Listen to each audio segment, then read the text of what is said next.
Hey there, your pal Sean Meyers back for another edition of the 5-Star Podcast of Wrestling, joined as always by my pal Justin Lowery.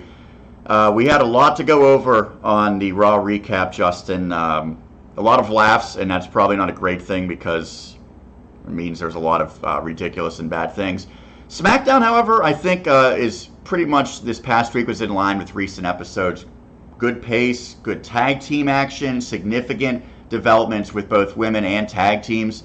And enough singles talent that you can find a way to make it work without being super repetitive each and every week. Yeah, to me, SmackDown, it's not perfect, but it's a whole lot better than Raw. It seems like they use more women. They certainly do a lot better with the tag teams, and with the guys, they have enough diverse talent that they sort of interchange it. They do more with less time. They do way more than Raw, and they have one less hour to do it. It's really it's amazing. There's like 3 or 4 things on SmackDown that I'm really into, and when you have 4 things in 2 hours, that's almost like every half an hour there's something that I'm really enjoying on the show. Now, I will say SmackDown does have those mid-2000s style matches where it goes 3 minutes, and you're like, how did Naomi win that in 3 minutes or something like that? Raw can usually turn those into 8 or 10 minute matches. But an hour less. Right. Yeah. But to your point, it doesn't seem like they're just wasting segments for the most part. So let's start off with something that I actually was disappointed in, not in the match itself in being made, but how the match actually turned out. It was, for the second time in as many weeks, sort of a dream match. Daniel Bryan, Andrade, Cien, Almas. I thought the first one was really, really good, but it left me wanting more. And I thought that was great because you say, all right, maybe months down the road, much like Andrade and AJ Styles, you want to see this on pay-per-view. You want to see them go at it and see really what these guys can do in prime time. The problem is they didn't wait for a second match. They have it the very next week. You get a clean winner in Daniel Bryan, which, you know, it's probably not going to ruin Andrade's momentum, but it sort of hurts it a little bit. And truthfully, I thought the match was not nearly as good as the week before. It was sort of underwhelming. It was a perfectly fine match, but what I was expecting did not live up to. So that was, you gave the guys the opportunity. For whatever reason, they weren't able to deliver. And now it seems like, we probably won't get that match anytime soon again with higher stakes. Yeah, it sucks because he's being used as a pawn, really, as almost like a side piece for Miz and Bryan, kind of like how Shinsuke was with Randy and Hardy. It's just I guess it's nice that they clearly don't really have much for him to do. They really don't have an idea for him. So we'll just throw him in here, give him some matches with Bryan because the hardcore wrestling fans are going to love that, and it gets them on TV. Wouldn't you rather see like what they did last week, where it doesn't end cleanly, and then you say, man, I want to see that match again on pay-per-view. And again, on a personal level, I used to love Bryan, and anytime Bryan would win, I'd be like, oh, this is great. But his association with Brie, even though that's his wife in real life, it's bringing him down for me. Well, keep it in real life. Don't bring it on the TV. Right, because it's they're already on. We all know we can see them together on Total Bellas. Right. Why do you need to have them together on SmackDown? I mean, they're going to go over in the feud because they're the faces and stuff.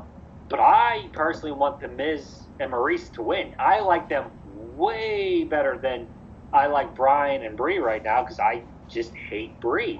I hate, pre-mode. She comes out, she's like looking and pointing, and then Bryan comes out. Then they do the yes chants all the way down together. I'm like, Daniel, why? Daniel, no. And then she does the Brie mode knee and decapitates 86 pounds Zelina Vega. Yeah, I'm glad she was okay. I mean, that could have broken a nose, an orbital bone, a concussion. That was nasty. She ruins everything. You know what I thought we were going to get actually when SmackDown started and Andrade and Zelina came out? I thought we'd get a mixed match between those 4. And that would have been better to me than having Bryan and Almas again, where you have Daniel Bryan win cleanly.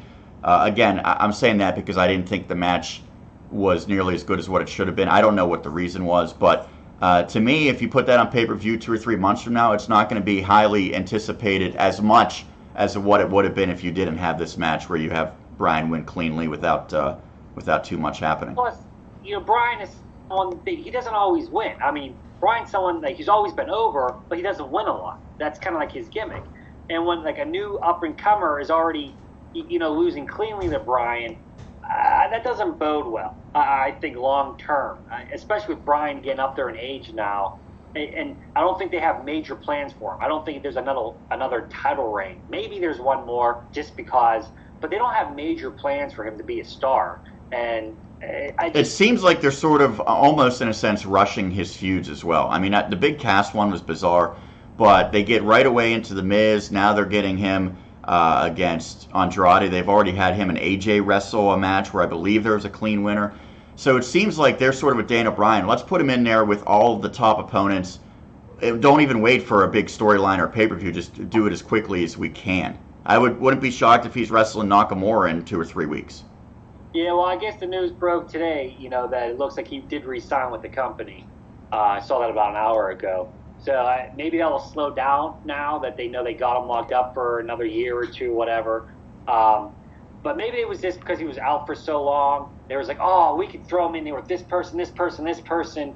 So, like, the hardcore wrestling fans would be like, oh, this is great. We're getting Bryan and AJ. We've wanted to see this for years. Do you get that same feeling? I mean, are you on the same page where they're sort of just throwing him in with a lot of the top guys without a whole lot of meaning? Oh, yeah. There's really no meaning to his matches. I mean, the only actual personal feud he's really having right now is with The Miz. Right. I mean, everything else he's done since he's been back has just been like, here you go, here's a match. I want to say, did he and Jeff Hardy have a match too? I think they did as well. Yeah, you might be right. Yeah, I think they did. I don't think anyone would have anticipated when SmackDown started that R-Truth was going to be in the main event.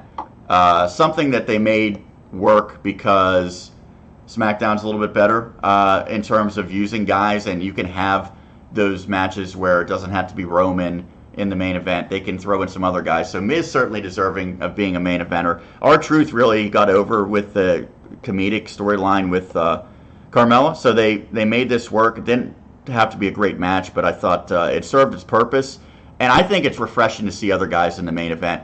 Now, the Raw equivalent, we're probably not going to see the Ascension in the main event anytime soon.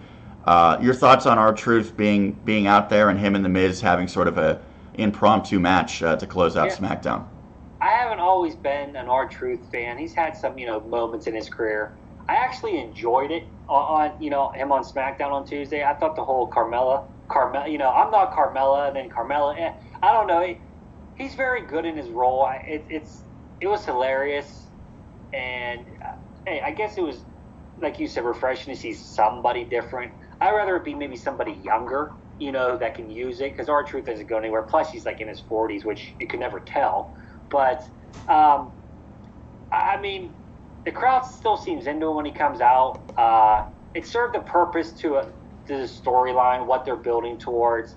And also, like, they just announced the Mixed Match Challenge is back, and Carmella and R-Truth are partners. So they're already taking that and kind of putting it on, SmackDown to, get you ready for that pairing and that show.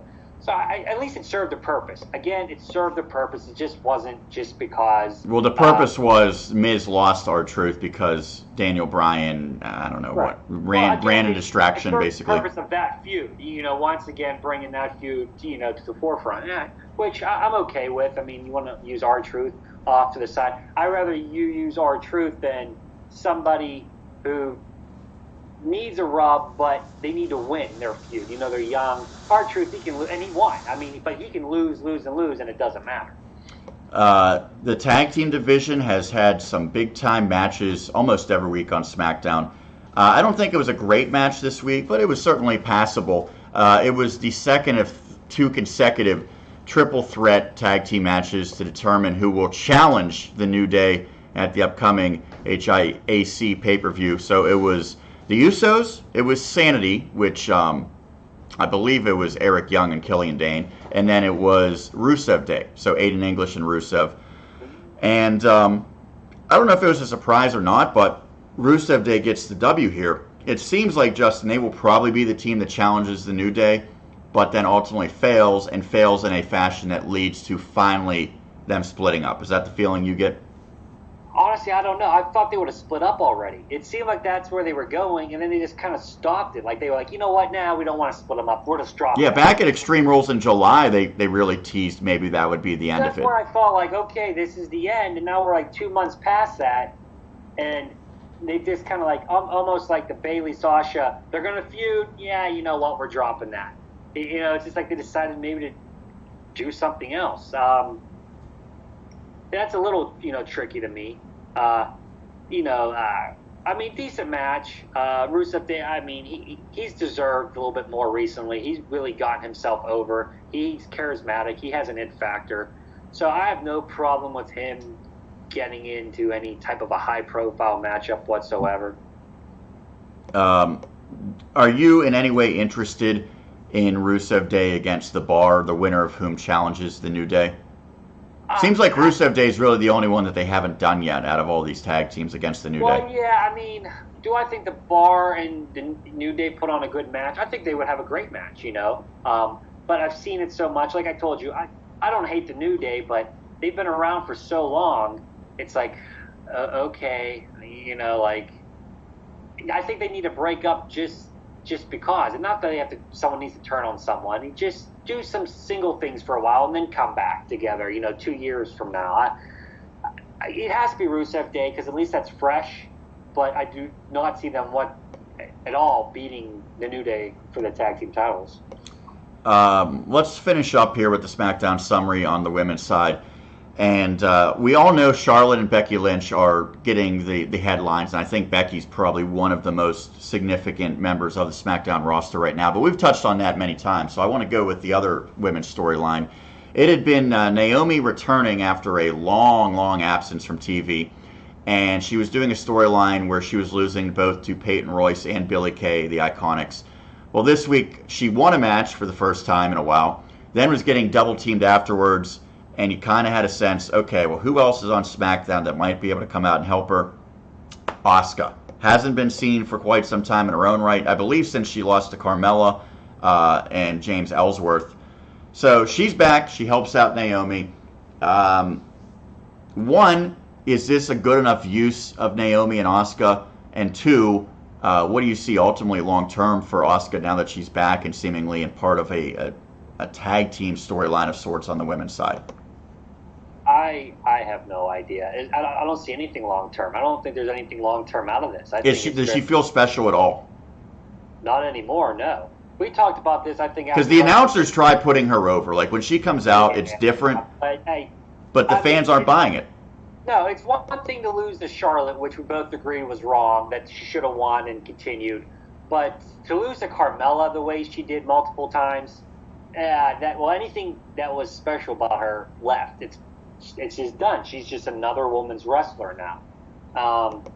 And that's all she is to me. I still enjoy her work, but to me, she's just another wrestler. And this is where I think not having a secondary title in the women's division kind of hurts, because with only one title, like these secondary feuds, what's the point? There's no really long-term thing either. It's just, we'll do this for a month. You guys will then be off TV for a couple of weeks where we bring other girls on, do something for a month, and we'll just keep rotating you. Well, they sort of rotate. Sonya and Mandy Rose and the Iconics sort of take turns. But regardless of what combination, this is going to be below Asuka in terms of her in-ring talent, right? I mean, I like Sonya. I think Mandy's capable. I think Peyton Royce and Billie Kay are capable, but they're not nearly as good as what she should be working with. And I think, honestly, her and Naomi would be a match I'd like to see if somehow they can make that happen down the road. Yeah, I think at this point, the only thing that might help Asuka is you got to turn her heel. On Naomi? That makes sense to me, right? I think at least then you get a match that could be a very good match and a fun match to watch.